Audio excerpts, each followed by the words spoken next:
I mean, as an early stage startup that has decided to incorporate in Hong Kong, it's like a homecoming, right? It's the first time for Consensus to be back in Hong Kong, and we wanted to support Consensus being here. And for us, as like a RegTech provider, the world's first decentralized RegTech provider, we want to be here, we want to be present, and we want to be talking for sensible regulation in crypto, and that's why we're here. Very good question. So ZKME stands for a growth in crypto that embraces both traditional finance and Web3. So we are building for more institutional money to come into crypto. And the only way to do that is through like an underlying compliance infrastructure that can enable compliant use cases in DeFi.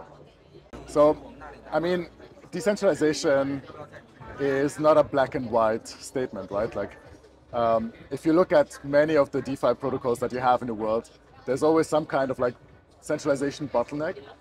What we do is we have a very open and transparent approach about that. We are documenting on our website, zk.me or docs.zk.me, all of the aspects that we have already decentralized, and we have a very clear roadmap on how we're going to remove additional centralization bottlenecks. And one of the most important things that is actually coming up is that we're going to publicly redo our trust assumption for the zero knowledge proofs, so that everyone out there in the public can trust the zero knowledge proofs that we generate. We're proud of every single one of our partners, but there are maybe like 2 or 3 that we want to highlight. There's 2 partners that we're highlighting here, maybe just outside of the camera, called Reclaim and Slowmist. So Reclaim is a partner that helps us get data from the internet, like trusted data from the internet. And Reclaim is one of our partners that helps us getting trusted data from chain. So we bring together like different data sources in order to provide like a comprehensive profile of trusted identities on chain.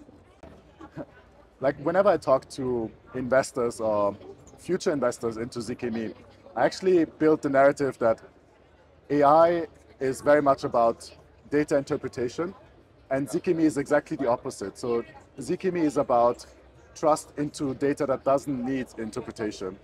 So I actually see both things, like zero knowledge proofs and AI, going hand in hand and being synergetic to each other, where AI provides like additional value on existing data. ZK provides the foundation in order to trust the data. So it's like an input to AI. And I think that's going to be one of the narratives that is currently being underestimated, but going to be really important for AI going forward. And then regarding quantum computing, yes, super interesting topic, but maybe still like a decade away from being really, really relevant. And the way we embrace quantum computing is that we have made all of our zero knowledge proofs already quantum resistant, meaning that should quantum computers come, our zero knowledge proofs can still exist and not be easily manipulated by bad actors that have access to a quantum computer. Very good point. So I say the unique value proposition of ZKME is that we provide value back to the data holder. Like, so for the longest time in Web 2, users have been exploited for their data. And for the first time in history, we have technology that allows you to own your own identity data and monetize your own data.